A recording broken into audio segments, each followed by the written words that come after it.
So it looks like the Chiefs are going to get a bit of a boost on offense as not one, but two playmakers are trending towards being able to play on Sunday against the Giants. Obviously, we'll need to see how this week unfolds, but I'm at least optimistic about one of them, and that is going to really help this Chiefs offense that has been anemic through 2 weeks of the season. So I've got to talk about that. Justyn Ross making an unexpected visit to Kansas City, a rather surprising player popping up on the injury report, Kelce owning up for his dropped pass turned INT, and more. But first, how about those?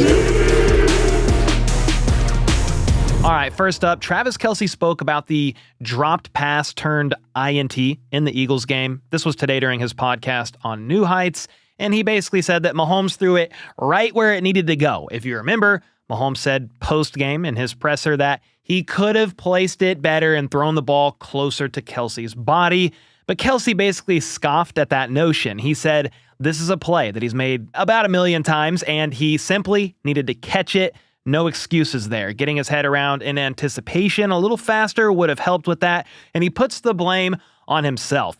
We all knew he would say this, and I do think he could have and should have made the catch. I have seen some people online try to make the attempt, saying that the ball got tipped and it affected the trajectory of Mahomes' pass, but I've watched that throw from 5 or 6 different angles, the coach's film, and the ball did not get tipped, guys. It was simply a mistake, an error on Kelce, and he had to make that catch and failed to execute. With that being said, it seems like that's what Mahomes, Kelce, and others harped on during their pressers this week. One word: execution. They were right there in these games and simply needed to execute on a few more plays at a higher level, and they could have got the dub. Kelce himself isn't overly concerned by the losses because he said that after watching the film, it's just better execution needed on a few key plays, and that's the difference between them being 2-0 and 0-2. And for the most part, I do agree here. They were not off by much. A missed throw here, a dropped pass there, a missed field goal, extra point week 1, the drop turned INT, and of course a couple of questionable coaching decisions. They played both the Chargers and Eagles close with arguably the lesser talented roster, at least overall, especially on offense with no Rice, no Worthy, and no run game, yet still had chances to win. And I do want to mention that the Travis Kelce discourse is kind of out of control on social media through 2 games. It's either he hasn't done anything wrong at all or needs to retire immediately. I actually think Kelce looks a lot quicker and more agile out there this year compared to 2024. You can tell he's put in the work this offseason, and for proof, the guy had the highest average separation score and route win rate at tight end, so at the position in week 2, and through 2 weeks of football among all tight ends, he's 7th in yards, tied for 5th in yards after the catch, and has the 4th longest reception out there. And the guy is 35 years old. He's made several plays, key plays at that, just hasn't executed as consistently as we all hoped, and he literally said the same thing himself.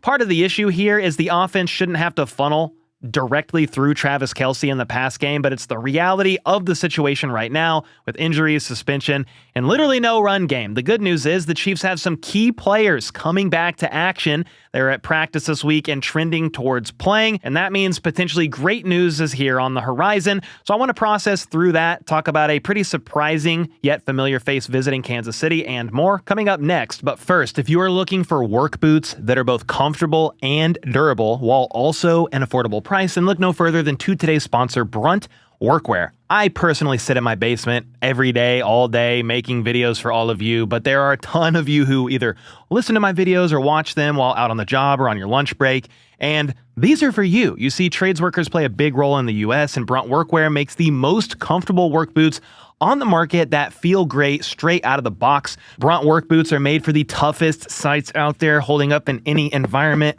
And I can't lie, these boots are very comfortable if I do say so myself. And get this, Brunt Workwear is so confident about the quality and comfort of their boots that they let you try any of their gear on the job. If you don't love it, just send it back. It's really as simple as that. Hello? Oh yeah, discount? So to get some of the most comfortable boots I've ever worn, just use my code HBTC10 to get $10 off your first purchase today by clicking the link in the description or by scanning the QR code that's somewhere up here on the screen. Again, try them on the job, and if you don't like them, just send them back. And don't forget to use my code HBTC10 to get $10 off your first purchase. All right, so today, Andy Reid shared that defensive end Danna and cornerback Justyn Fulton didn't practice today. We'll look at the full injury report later, but I'm going to assume right now, even though it's early, neither of those guys actually suit up to play on Sunday Night Football against the New York Giants. That means you're going to need more from cornerback Noel Williams in the cornerback room, and then in the defensive end room, Ashton Gelati, then Charles Omenihu both need to step up. But yes, the 0-2 Chiefs are heading to New York to take on the Russell Wilson-led 0-2 Giants, the only two teams in the entire NFL whose leading rusher on the roster is their quarterback. Two teams that both need a win, with the Giants probably needing it more with head coach Brian Daboll on the hot seat. I actually thought he would get fired last year, but somehow made it, and he could lose his job here sooner rather than later if they don't turn things around. I don't think the Giants win, and most analysts predict the Chiefs winning, and I think, honestly, the Chiefs will want it more. The Giants just need it more. Well, that's part of why New York is going to be 5.5-point underdogs, even being at home. The Chiefs should win, but that doesn't mean it'll be an easy fight, believe it or not. But the Chiefs have, for whatever reason, never been able to beat the Giants on the road in NFL history. They are 0-7 on the road against New York, which is pretty crazy, but I think that changes this week. It is going to help to have either Xavier Worthy, Jalen Royals, or both players out there running routes this Sunday, and that very well could happen. Andy Reid told the media today that both guys will practice, and there's currently no limitations on either of them. You can see a quick video here of them at practice, thanks to Harold Kuntz of Fox 4, and you could see they were both moving around pretty well during individual drills, and I was most encouraged by Royals considering it's his knee that's been bothering him with that knee tendonitis. Speaking of Royals, Andy Reid said the knee is coming along, but he's been out for a while, so they'll see how it goes after he moves around and they begin ramping him up this week. Honestly, having both of these guys back would be a very welcome sight for this offense. I won't have a bunch of expectations for Royals since A, he's a rookie and has yet to even play in a game, but I truly believe at least part of the reason why they drafted him, not entirely, but part of it, was to help fill in for Rice during his suspension this season in at least a limited capacity. The coaching staff has repeatedly shared that Royals has several similarities to Rice: quick burst and yards after catch ability. The problem is Rice is suspended, but Royals and Worthy haven't been on the field either, and that has really hurt the explosiveness of this offense. They look painfully, eerily similar to 2024 because they didn't upgrade the running back room at all either, and that has been amplified due to lack of available receiving weapons. Right now, I'm actually more optimistic about Xavier Worthy playing than Royals, though I hope that knee tendonitis doesn't flare up on Jalen this week as they increase his workload, and he also plays on Sunday. For Xavier, he's going to brace up and play through the labrum tear he sustained when dislocating his shoulder. I do think he plays, or at least tries to give it a go, considering he actually wanted to play last week. That's what Mahomes said during his presser today. But there is always a chance of re-injuring that shoulder here. That's why he's going to have to wear a brace. And I think there's a chance for re-injury the rest of the season until he most likely needs shoulder surgery in the offseason. So I'm cautiously optimistic about Worthy, and I think even if he's out there looking 85% himself on the field, that's more than good news for this offense. And Nate Taylor of ESPN said today in an article that the Chiefs are optimistic that Worthy plays and he's expected to wear a harness. He was seen out there at practice today without any extra padding on his right arm. So yeah, right now, if I had to put money down on it, Worthy is playing. They certainly need somebody else out there to help, and Worthy would definitely open up other opportunities that the offense has struggled to find elsewhere. I mean, shoot, it would also help Tyquan Thornton get even more looks from Mahomes. Please hit on a couple deep balls, I beg of thee. And since I mentioned him, Patrick Mahomes, he spoke to the media today. He turned 30 years old. What a run it's been for Patrick Mahomes for the Chiefs since he was drafted and became the starter in 2018. We have a lot to be grateful for. 5 Super Bowls in 6 years, 3 rings. You know the deal. He turned 30, which is awesome, but he spoke to the media today and he said they can make the offense work with whoever it is out there. They just need to execute at a higher level. The theme of the week, Pat said being 0-2, it puts more urgency to get this right. In his eyes, he sees it as an opportunity to get out there and prove who they are on Sunday Night Football as the Kansas City Chiefs. A way to get things going on Sunday is to find more success earlier on in the game in general. There were some explosive plays available early against Philly. This is what Patrick Mahomes told the media, and had he stood in the pocket a bit longer here and there were guys open. Had he just hung in the pocket longer, trusting his O-line. He shared that there were times he left the pocket early when he didn't need to, and the more he trusts the O-line, the better the offense will be. He even said on some of the scrambles that he made that went for pretty good yardage, guys got open. So yeah, sure, he can hang in the pocket and trust his O-line a little bit more, but I will also say the O-line needs to play at a bit higher level, from run blocking to protecting him in the pocket.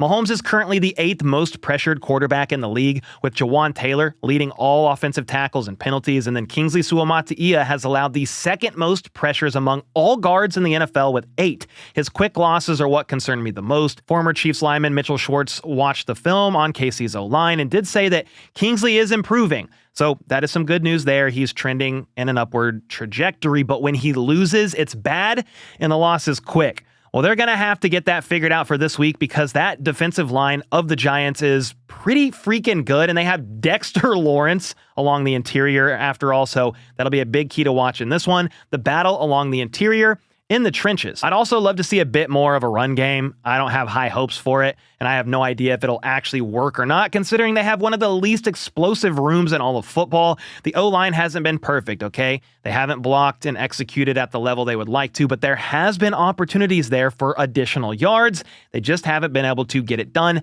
Isaiah Pacheco's vision has been a definite problem here. Andy Reid was asked about the run game today, actually, and he replied, "We can do a better job there. We'll get that thing going better." Well, I hope so, because Mahomes is on pace to run for 1,000 yards himself this year, and that is not realistic or sustainable long term. And he won't even let Mahomes run a QB sneak, or at least hasn't since he had dislocated that kneecap years back. Yet he said today that he is okay with Mahomes running all around and making plays. He just doesn't like him taking big hits. But Mahomes is competitive and will do whatever he can out there to try to will his team to a win.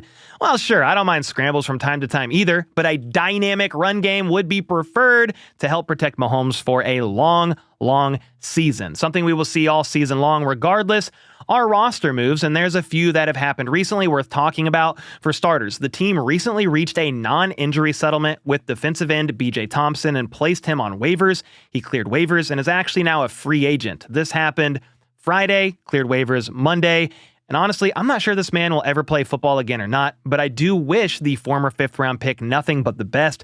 Remember, in case you forgot, BJ is the guy who went into cardiac arrest. He had a seizure and then went into cardiac arrest the summer before last during a team meeting, a very scary situation. But thankfully, he is alive and able to live out his life. Whether or not he does actually play football again, we'll see. So that was Monday. Then yesterday, the Chiefs terminated the practice squad contract of wide receiver Hal Presley, which kind of points to positive news here about either Xavier Worthy, Jalen Royals, or both, which I already talked about earlier. But then with that empty spot on the practice squad, linebacker Cole Christiansen was brought back to the fold. He was the odd man out for Hal Presley last week, but just like that, he's back again. Someone else that might be back, maybe, is wide receiver Justyn Ross. He was actually seen at the KC airport today sharing this on his IG story saying, "Been a minute," with a heart emoji. I see that as he's either coming back in for a workout and will soon sign to the practice squad, or he's simply visiting his former friends and teammates here in the Kansas City area. He is a free agent after asking for his release from the team prior to training camp and has worked out, I believe, for a couple different teams, but never caught on. And I'll just say this. If Justyn Ross finds himself back on the practice squad, this man might have pulled a 200 IQ move asking for his release just before Andy Reid's hell of a training camp in St. Joe and still ending up back on the practice squad. Tip of the cap, sir, if that's what happens here. The thing is, had he stayed around with the wide receiver room being weird and kind of shaking out the way that it did, Justyn might have actually had a shot to make the 53-man roster after all. But oh well, we'll see if anything comes from his trip to Kansas City or not here very soon. Next up, I do want to take a quick look at the Chiefs injury report. There's a couple of surprising names that are on there, and then we can also see who didn't practice. No surprises. Mike Danna, Christian Fulton, who was limited, Jalen Royals, and Xavier Worthy, along with Josh Simmons, who has an illness. So don't read too much into Josh Simmons being limited today. If Worthy and Royals are going to be playing this week, they need to trend upwards as they ramp them up. So a full participant on Thursday, Friday is what I would expect or hope to see for Worthy. With Royals in his knee, they're going to see how he responds. They're going to see how that knee tendonitis does. Does it flare up? Does he deal with swelling? We'll have to keep close eyes on that. The other guys worth talking about briefly here, Hollywood Brown, we saw him limp off the field in that game on Sunday against the Eagles. So He's a full go, though. No worries there. He finished out the game. Ashton Gelati with the elbow. That's been a thing. But Patrick Mahomes has been added to the injury report with the injury being labeled as his right wrist. That is the wrist of his throwing hand. Don't love seeing that. Obviously, if you need treatment at all, if it's sore, anything like that, you have to report it on the injury report. He was a full participant. Nothing alarming here by any means, but that's a pretty surprising name to see, Patrick Mahomes, but it being the wrist of his throwing hand. The other few names on here is Charles Omenihu, hand, but he was a full go. Jawan Taylor, knee, ankle. Not a surprise. He's been dealing with a knee for quite a while here. And then Drew Tranquil, knee. He was on that last week with the knee, and he's also been dealing with a bit of back soreness as well. There's also a bunch of injuries on the Giants' end, but I do want to wait until the week unfolds for them to get into those injuries there, because I could diagnose a bunch of stuff here and they end up playing. So we'll just kind of wait for that. But let me know your thoughts on this game and how you think things are trending for a couple key players for the Chiefs. Do you think Royals plays? What about Worthy? If you had to bet on one of them, would it be Worthy over Royals? I don't know. Let me know your thoughts in the comments down below. And then also let me know, how are you feeling right now after the Chiefs are 0-2, but how are you feeling for this game, about this game? Do you think the Chiefs are going to end up winning it? Let me know your early initial thoughts. It's only Wednesday, but let me know in the comments down below. And until next time, let's go. Let's freaking go. How about those?